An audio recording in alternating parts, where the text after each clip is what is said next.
with reference to Indian polity, consider the following statement.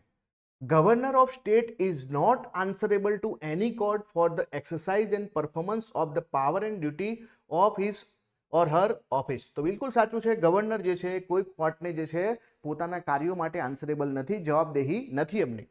બીજું છે no criminal proceeding shall be instituted or continued against the governor during his term of the office. તો જ્યારે પણ આપણે જે છે governor પોતાના પદ પર બેઠા હોય તેમની સામે આપણે કોઈ પણ પ્રકારના ક્રિમિનલ પ્રોસિડિંગ કરી શકતા નથી. આ પણ બિલકુલ સાચું છે. અને ત્રીજું છે member of state legislature are not liable to any proceeding in any court in respect of anything said within the house. તો આ પણ જે છે બિલકુલ સાચું જ છે કે પોતે જે છે જ્યારે પણ ગૃહમાં કંઈ બોલે તો એના સામે કોર્ટમાં કાર્યવાહી થઈ શકતી નથી. આ એમની એક પ્રકારની શું છે ભાઈ, પ્રિવિલેજ છે. આ બધા જે છે બધાના પ્રિવિલેજ છે અલગ અલગ પ્રકારના.